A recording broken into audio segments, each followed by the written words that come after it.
Ça va Greg? Ça va Thierry. Bon, on commence avec du foot, on parle de la Ligue Europa. Europa, exactement, avec un club français qualifié pour les barrages de la Ligue Europa, ce sera Marseille. Bordeaux a été éliminé. On va commencer par ces Marseillais qui étaient du côté de la Belgique. Regardez les buts.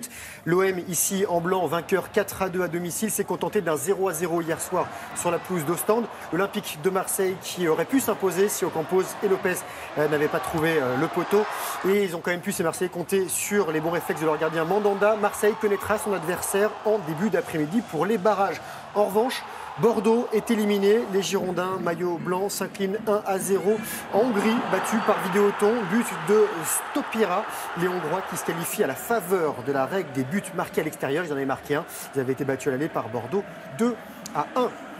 C'est fait pour Neymar. Neymar qui est parisien. Le Brésilien a signé avec le PSG pour 5 ans. Il est attendu dans la capitale ce matin. Présentation à la presse à 13h30. Les supporters, eux, ont rendez-vous avec la star demain à 15h45 au Parc des Princes avant le match contre Amiens pour la reprise du championnat. C'est pas sûr qu'il participe à ce match-là parce qu'il faudrait pour cela que son contrat soit homologué par la Ligue professionnelle de foot. Avant minuit ce soir, Neymar s'entraînera quand même à huis clos cet après-midi avec ses nouveaux coéquipiers. Bien, honneur aux dames à présent. Exactement, du foot féminin avec l'Euro que vous pouvez suivre sur France Télévisions. On connaît l'affiche de la finale, ce sera Pays-Bas-Danemark. Regardez ce qui s'est passé hier. Les Néerlandaises, hôtes de cette compétition, ont facilement battu les Anglaises, elles-mêmes tombeuses des Françaises au tour précédent. But des Pays-Bas signé Miedema, Van de Bonk et l'Anglaise Bright qui inscrit un but contre son camp en fin de match. 3-0 pour les Néerlandaises qui affronteront dimanche le Danemark. Le Danemark qui a battu l'Autriche hier en demi-finale 0-0 à la fin des temps réglementaires et des prolongations. Tout s'est joué au tir au but comme vous pouvez le voir ici. Et finale à suivre dimanche à 17h sur France 2. On va rester avec les filles en surf cette fois. Il n'y a plus de Françaises à Huntington Beach, en Californie. Joanne Defay et Pauline Nadeau. Pauline, c'est celle qui est en train de surfer. Elles ont été éliminées en quart de finale de la 6e manche du circuit mondial. Dans le dernier carré, les Hawaïennes Tatiana Watson-Webb et Coco O. Et les Californiennes Sage Erickson et Courtney Colangui. Courtney Colangui qui est en rose, qui a éliminé justement la Française Pauline Nadeau. De l'athlétisme à suivre sur France Télévisions. Ouverture ce soir des mondiaux à Londres. La délégation tricolore est arrivée dans la capitale britannique. La France avait décroché 6 médailles au JO de Rio. Les Français à suivre ce soir avec entre autres Vico sur 100 mètres et Ninon Guillon-Romarin à la perche à partir de 20h55 sur France 3. Et du cyclisme à présent. Oui, parce qu'on suit plusieurs courses depuis le début de la semaine.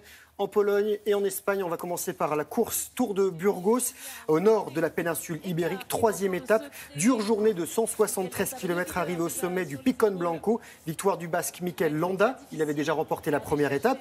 Et il conserve le maillot de leader. Le premier Français, Romain Sicard, lui, est 18e. Le Tour de Pologne, 6e étape, 189 km. L'Australien Jack Haig s'impose en solitaire. Il devance ses poursuivants de 51 secondes. Le Belge Steins est lui le nouveau maillot jaune. Le premier Français, c'est François Bidard. Il est 22e.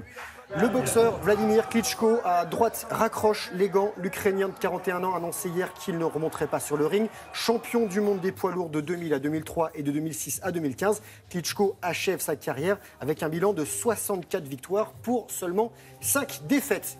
Et pour terminer, on va grimper à Briançon, dans les Hautes-Alpes, 28e édition du Mondial de l'escalade. 3e étape de Coupe du Monde de difficulté. Victoire du Français Romain Desgranges, le numéro 1 mondial. La difficulté, la diff, comme on dit dans le milieu, vous savez ça, très bien ça Thierry, c'est l'une des 3 disciplines que l'on verra au JO de 2020. Et ça se pratique sur des murs de 15 mètres de haut. Les grimpeurs doivent arriver le plus haut possible. Bon, l'idéal, c'est d'atteindre le sommet en 6 minutes maximum. Les voies sont uniques et inconnues des grimpeurs et qui ne les découvrent en fait que juste au début de la compétition. Et Romain, que vous venez de voir, lui, s'offre quand même sa 3e victoire en 4 rendez-vous internationaux.